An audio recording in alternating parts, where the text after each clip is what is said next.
SSC CHSL 10+2 का notification आ चुका है। स्टार्टिंग डेट इसकी 8 अप्रैल से शुरू हो जाएगा और 7 मई तक इसके फॉर्म भरे जाएंगे।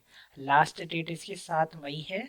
रात के 11 बजे के बाद ये फॉर्म बंद हो जाएगा और 8 तारीख तक रात के 11 बजे तक आप इसकी ऑनलाइन पेमेंट कर सकते हैं। उसके बाद करेक्शन डेट खुलेगी जो कि 10 मई से 11 मई तक रहेगा रात के 11 बजे तक। टीयर 1 का जो एग्ज़ाम है वो जून जुलाई में संभावित है, वो भी टेंटेटिव है, बदली जा सकती है। उसके बाद टीयर 2 होगा, वो नहीं बताया गया है, वो आपको बाद में बताया। इसमें जो पे स्केल है लोअर डिवीजन क्लर्क का और जूनियर सेक्रेटरीट असिस्टेंट का लेवल 2 का लगेगा। वही डाटा एंट्री ऑपरेटर का लेवल 4 लगेगा और लेवल 5, और डाटा ऑपरेटर ग्रेड ए का लेवल 4 लगेगा। वैकेंसी जो है इसमें अभी टेंटेटिव है, 3712 वैकेंसीज है, घटाई और बढ़ाई जा सकती है बाद में। इसमें जो एज लिमिट है आपकी वो 18 से 27 साल वाले इसमें भर सकते हैं। 2 अगस्त 1997 से पहले वाले और 1 अगस्त 2006 के बाद वाले इस फॉर्म को नहीं भर सकते। इनके बीच में अगर आप हैं तो आप इसको भर सकते हैं। वहीं एज रिलैक्सेशन है ओबीसी एसटी एससी के लिए। एसटी एससी वाले को 5 साल का एज रिलैक्सेशन है, ओबीसी वालों को 3 साल का है और एक्स सर्विसमैन का 3 साल का है। आपकी जो एज ली जाएगी वो आपके 10th के सर्टिफिकेट से ही ली जाएगी और किसी माध्यम से नहीं लिया जाएगा। जो 10th में है वही आपका यहाँ पे चढ़ेगा। अच्छा, इसमें साफ साफ कहा है अगर आप एज रिलैक्सेशन लेते हैं तो आपके पास एसटी एससी और ओबीसी जो भी कैटेगरी का है उसका आपके पास सर्टिफिकेट होना चाहिए। अगर वो सर्टिफिकेट आपके पास नहीं है तो आप इस सिनेरियो में ये फॉर्म नहीं भर सकते हैं और अगर आप भर देते हो तो बाद में इसको कैंसिल कर दिया जाएगा। और जो आपका फॉर्म का जो सर्टिफिकेट आप बनाओगे वो आपके मतलब जिस दिन फॉर्म ये ख़त्म होगा, यानी जो रिसिप्ट की है आपके पेमेंट की जो आखिरी डेट है उसके पहले का आपका बना होना चाहिए। अगर नहीं बना है तो अभी से आप अप्लाई कर दीजिए, 10-15 दिन में बन जाता है। क्रीमी लेयर वालों को इसमें बेनिफिट नहीं मिलेगा, वो एज ए जनरल कैटेगरी में ही जाएंगे।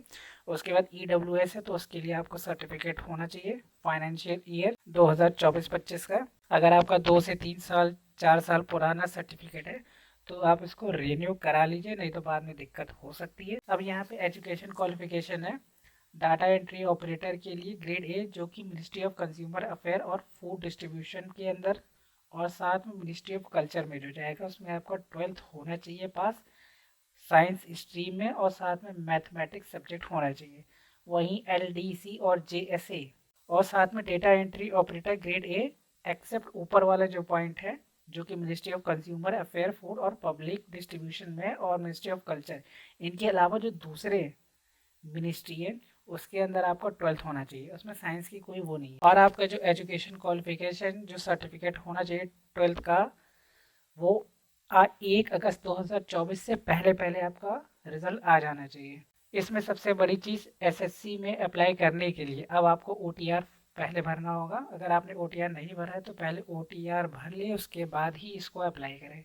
और जो फ़ोटो अपलोड होगी वो लाइव फ़ोटो अपलोड होगी, पुरानी कोई फ़ोटो नहीं। और जो लाइव फ़ोटो आप डालेंगे वो बिना चश्मे और कैप यानी टोपी के बिना डालिएगा, और ब्लर फ़ोटो आएगी तो वो रिजेक्ट कर दिया जाएगा आपको। इसमें जो एप्लीकेशन फ़ीस है वो 100 रुपये है। और साथ में जो वुमेंस कैंडिडेट हैं इसके अलावा एससी एसटी कैटेगरी के और person with bench mark disability वालों और एक्स सर्विसमैन के लिए इसमें कोई फीस नहीं है। इसमें जो फीस आप पेमेंट करेंगे वो भीम यूपीआई से भी कर सकते हैं, डेबिट कार्ड से भी कर सकते हैं और नेट बैंकिंग के द्वारा भी किया जा सकता है। इसमें जो गलती अगर आपने की फॉर्म भरते टाइम उसके बाद दोबारा आप इसमें संशोधन करना चाहते हैं तो 200 रुपये इसका चार्ज है।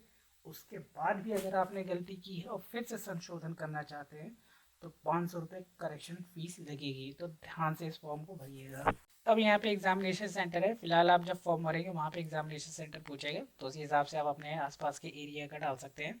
हर रीजन का अलग अलग है उसी हिसाब से। इसमें आपका टीयर 1 और टीयर 2 कंप्यूटर बेस्ड होगा, मल्टीपल शिफ्ट में होगा, इसलिए इसमें नॉर्मलाइजेशन भी होगा। इसमें एक टेंटेटिव आंसर की निकाली जाएगी, उसके बाद आपको अगर किसी क्वेश्चन में लगता है कि वो आंसर की गलत दी गई है तो पर क्वेश्चन 100 रुपये चार्ज आपसे लिया जाएगा। टीयर 1 में आपके जो सब्जेक्ट है वो इंग्लिश है, जनरल इंटेलिजेंस है, क्वान्टिटेटिव एप्टीट्यूड है, जिसमें आपका अर्थमेटिक स्किल आएगा, और जनरल अवेयरनेस है। इसमें जो नंबर ऑफ क्वेश्चन है, हर पार्ट में 25 क्वेश्चन है और 50 मार्क्स का ये होगा।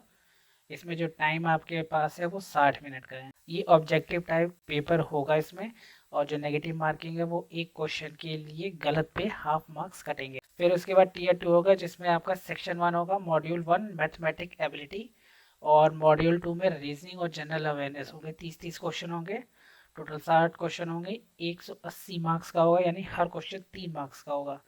इसमें जो टाइम अलॉटमेंट है वो 1-1 घंटे हैं दोनों मॉड्यूल के लिए। उसके बाद सेक्शन 2 है, जिसमें आपका इंग्लिश लैंग्वेज आएगा और कॉम्प्रहेंसिव, इसके साथ जनरल अवेयरनेस रहेगी। इंग्लिश लैंग्वेज और कॉम्प्रहेंसिव में 40 क्वेश्चन होंगे, वहीं जनरल अवेयरनेस में 20 क्वेश्चन होंगे, टोटल 60 क्वेश्चन होंगे। ये हर एक क्वेश्चन 3 मार्क्स का होगा, 180 नंबर का। उसके बाद सेक्शन 3 है, जिसमें आपका कंप्यूटर होगा।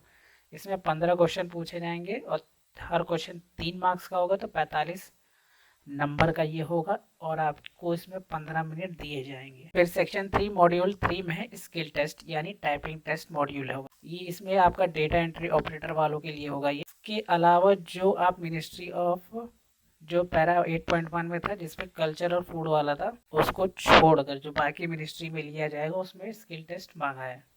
15 मिनट का ये स्किल टेस्ट होगा।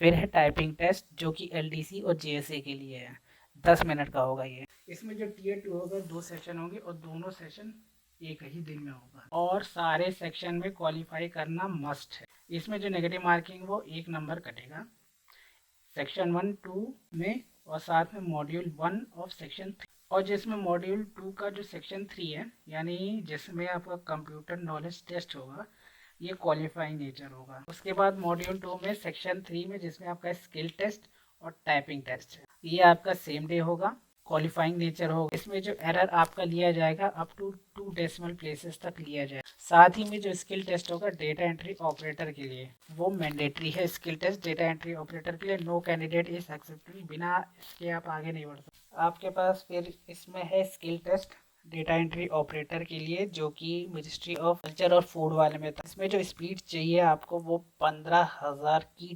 डिप्रेशन पर घंटा कंप्यूटर पे। वहीं पार्ट बी में जो स्किल टेस्ट होगा डेटा एंट्री ऑपरेटर के लिए grade A, ministry of culture और फूड वाले को छोड़कर जो बाकी मिनिस्ट्री में लिया जाएगा, 8,000 पर घंटा इसमें लिया जाएगा आपका। साथ ही में जो टाइपिंग टेस्ट होगा एलडीसी और जेएसए में, वो हिंदी और इंग्लिश दोनों में से किसी एक में होगा।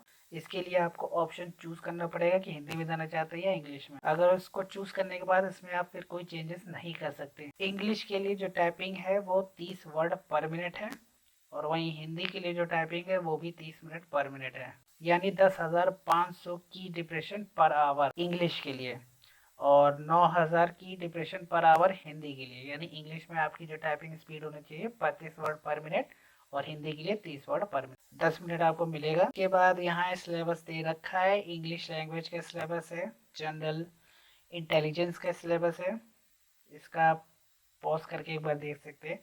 क्वांटिटेटिव एप्टीट्यूड का टेस्ट है, सिलेबस है इसमें। उसके बाद जनरल अवेयरनेस में क्या क्या आएगा वो दिया हुआ है। उसके बाद टायर 2 में जो मॉड्यूल और सेक्शन है उसके लिए यहाँ फिर अलग से सिलेबस दिया हुआ है, पॉज करके एक बार देख सकते। इसके बाद आपका जो क्वालिफाइंग मार्क्स यानी मिनिमम इतने आपको चाहिए ही चाहिए टायर 1 के लिए। इसके अलावा सेक्शन 1, सेक्शन 2 और मॉड्यूल 1 जो कि सेक्शन 3 का है और टायर 2 में जनरल के लिए 30% चाहिए, वहीं ओबीसी और ईडब्ल्यूएस के लिए 25% चाहिए टोटल मार्क्स, और बाकी अदर कैटेगरीज के लिए 20% चाहिए टोटल मार्क्स के। उसके बाद मेरिट लिस्ट बनेगी ओवरऑल परफॉर्मेंस के देखने के बाद। फिर यहाँ पे ये दिया एग्जाम में अगर इस तरीके की कोई भी गलती होती है तो आपको डिबार किया जा सकता है। जैसे आप रफ शीट लेके चले जाते हो या एग्जाम में बीच में उठ के चले जाते हो, मिसबिहेव करते हो वहाँ पे स्टाफ के साथ, तो उसके लिए 2 से 3 साल तक के लिए आपको डिबार किया जा सकता है। साथ ही में 7 साल तक के लिए भी डिबार है अगर आप इन्विजिलेटर, सिक्योरिटी गार्ड, कमीशन उनके साथ कुछ गलत करते हैं या किसी भी तरीके का मिसबिहेव होता है। अगर आप पकड़े जाते हैं ब्लूटूथ या किसी भी तरीके के स्पाई कैमरास के, तो 7 साल के लिए आपको डिबार किया जाएगा, यानी 7 साल तक आप इस एग्ज़ाम को नहीं दे सकते। फिर यहाँ पे सर्टिफिकेट्स के फॉर्मेट हैं। अगर आपको भारत सरकार का सर्टिफिकेट नहीं बना है जाति प्रमाण पत्र तो बनवा लीजिए, अभी टाइम है, नहीं तो बाद में बहुत अभी अप्लाई करेंगे तो 10 से 15 दिन में बन के आ जाएगा।